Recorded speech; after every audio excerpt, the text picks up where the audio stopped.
So I went out with one of my friends on Friday, and she's a bit younger than me. She's 21. So she's truly a Gen Z. And I listened to her dating experience.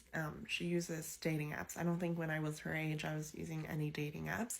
But she met this one guy, and I was shocked as to how this guy thinks because he's 20, so he's also part of the Gen Z group. But it's like he's been red pilled hard. And I'm just like, oh my god, this is so freaking cringe. I did not know this is how young men these days thinks and treats women. I just feel so bad. So he was essentially telling her that I'm not gonna simp. He keeps saying that repeatedly to her that I ain't gonna simp because girls have hurt me so much in the past that I'm unwilling to simp anymore. And she's here trying to convince him that, oh, a little bit of simping is good and it's attractive, if not, it's boring. But in reality, she likes him best, so the non simping thing works, I guess. And like this man, it does like also he has two girls. Like looking at him, I'm like, there's no reason for you to have more than one girl.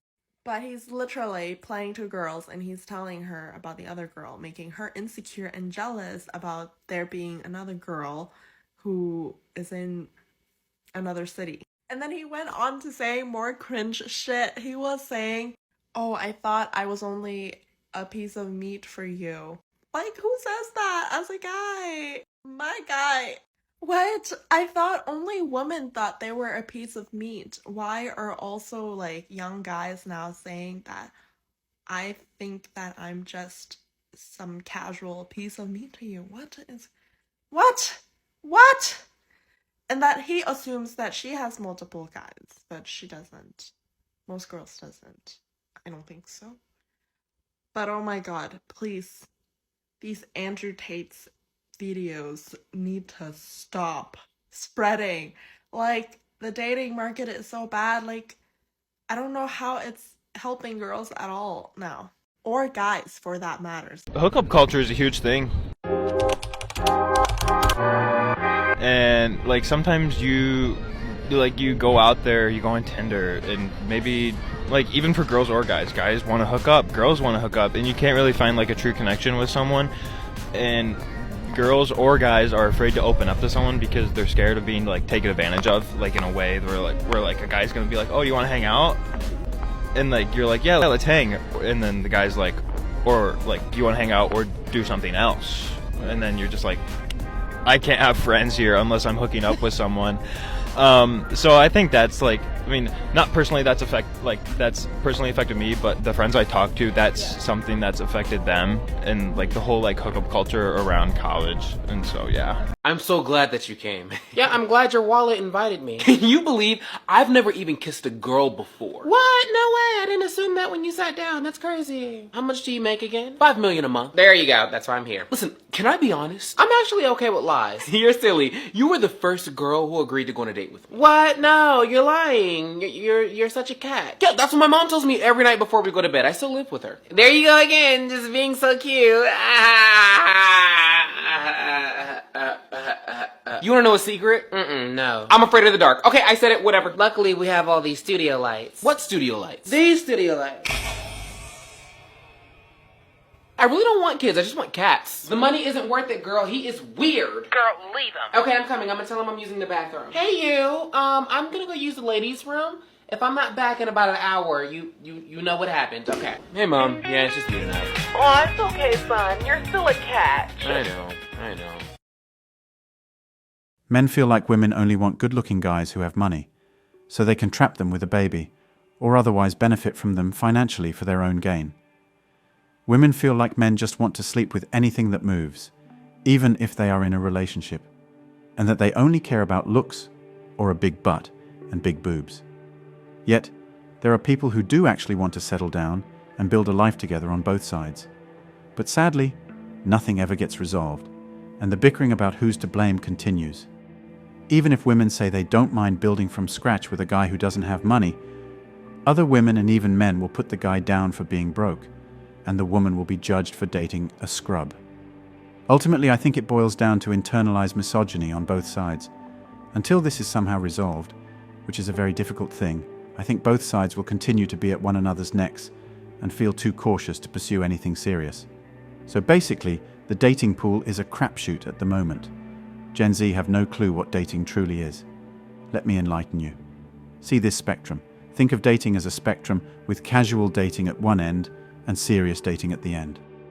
At the casual dating end, people just go out and get a coffee with someone because they find them fun, interesting, challenging, etc., and there are no expectations and no pressure. People who are dating at this end of the spectrum could be seeing a band who have a common interest. They could be checking out an art exhibition or any number of things where they can enjoy each other's company.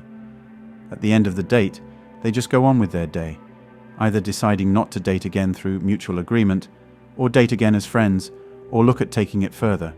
Again, no pressure or expectations.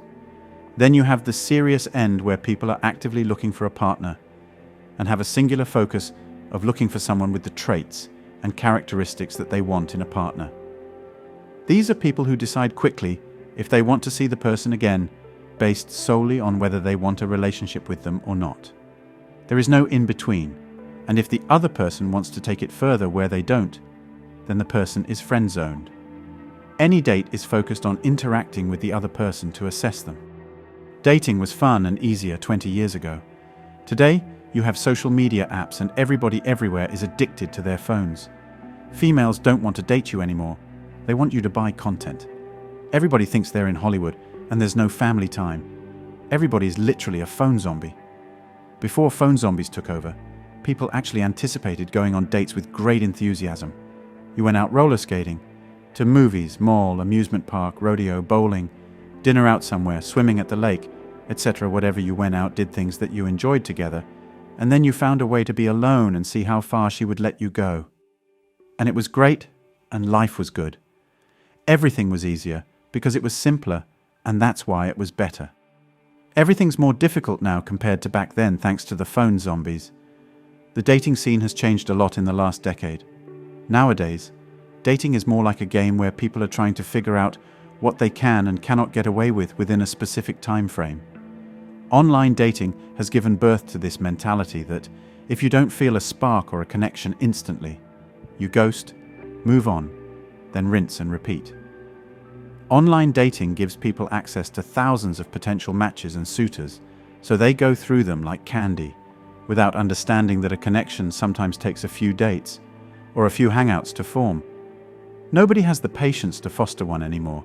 If it's not instant, then it's not happening. The dating world is hell now, and online dating has essentially ruined it. Also, thanks to hookup culture, dating is not only ruined, pointless even, but seemingly undesirable and impossible today. Dating is now the black sheep, the outcast, and it has been plagued to the point of unrecognition. Maybe this is a major turning point. I have some deep thoughts.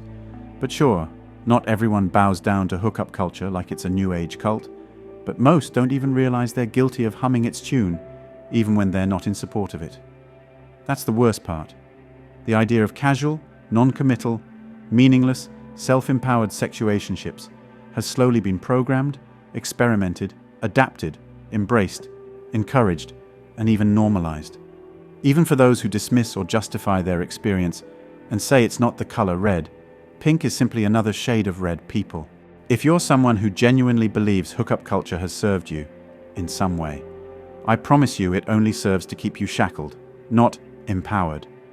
It's like being imprisoned, but believing you're free, since you're allotted 30 minutes outside per day to do what you please within the confines of a mile-high, indestructible fortress. Back then, before the Gen Z era, women were restricted and only had access to men in their community. All women had to do was go to the church or mosque, or wherever. Then a man does the cold approach method. They go out for some time, the man meets with her parents, and boom, we have a marriage. It was easy. Now, in this social media era, where a lady's thirst trap can have over thousands of likes from horny simps, has given these women wings that they believe they will always have options, making them entitled and spoilt. This is where MGTOW comes in. Men in this Gen Z era have jumped on the MGTOW train. Some haven't experienced dating before, but have heard stories, and have learned from other men's mistakes. Some have been burned and have said, "Never again." That's what the dating scene has become. Anyway, that's all for today on Manhood. Let me hear your own opinion in the comments. Don't forget to smash the like and subscribe buttons, and also click on the notification bell to be the first to know when I drop a new video. If you find value in my videos, you can show your support through PayPal or Cash App. The links are in the description. See you next time. Cheers.